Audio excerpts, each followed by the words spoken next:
Hello बच्चों, class 7th में moral में हिंदी मीडियम में आपका 12th चैप्टर कंटिन्यू अहिल्याबाई, जिसके आपने 3 सेगमेंट पढ़ लिए थे और लास्ट आज आप पढ़ोगे यहाँ पे।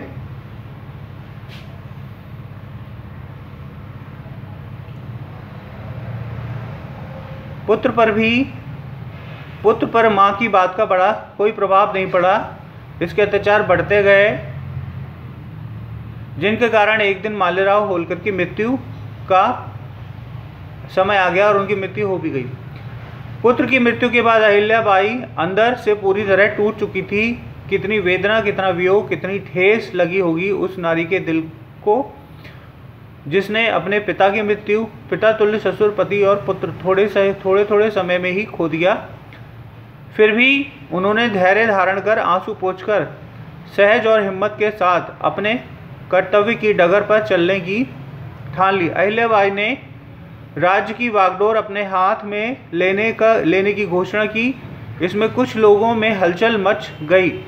मराठा पेशवा बालाजी राव के पुत्र रघुनाथ राव ने अहिल्याबाई के पास संदेश भेजा। उन्होंने कहा कि आपको शासन करने का अधिकार नहीं है, यह अधिकार केवल पुरुषों का है। आप यह राज्य हमें सौंप दें। अहिल्याबाई ने स्वाभिमान से परिपूर्ण होकर कहा, राज्य है कहाँ? राज्य तो मैं प्रभु शिव के चरणों में अर्पित कर चुकी हूँ। मैं तो केवल सेविका की तरह इस धरोहर की रक्षा कर रही हूँ। अहिल्या ने राज्य के शत्रुओं से रक्षा के लिए एक महिला सेना संगठित की। महिला सेना को उन्होंने स्वयं हथियार चलाने एवं युद्ध एवं रणव्यूह की रचना का प्रशिक्षण दिया। इनकी सेना के सदस्य उत्साह एवं जोश भरा हुआ था। महिला सेना शीघ्र ही युद्ध नीति में दक्ष हो गई।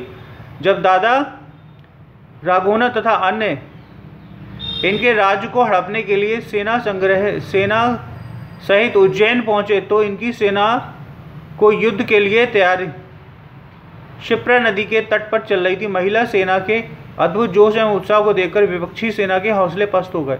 राज्य की बाहरी सुरक्षा में अधिक व्यस्त रहने के कारण आंतरिक सुरक्षा में कुछ शिथिलता आ गई, परंतु अहिल्याबाई ने इस कमी को शीघ्रता से दूर कर लिया।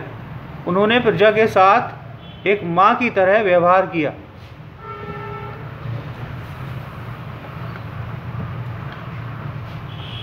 अपने राज्य का उत्थान किया। राज्य में अनेक धर्मशालाएं, मैदान, तीर्थ स्थल आदि का निर्माण कराया। प्रजा इनके कार्यों से बहुत प्रसन्न थी। अहिल्याबाई एक अनुपम भारतीय आदर्श नारी थी, जिनमें धैर्य, कोमलता, दृढ़ता, विनम्रता, दूरदर्शिता आदि एक साथ विद्यमान थी। इनका जीवन मूल्य बच्चों हमारे पूर्वज जीवन के स्रोत हैं। हमें उनके जीवन को अपने भावी जीवन का आदर्श मानना चाहिए। ओके बच्चों, thank you so much. Next video में हम लोग इसकी एक्सरसाइज करेंगे, डिस्कस करेंगे।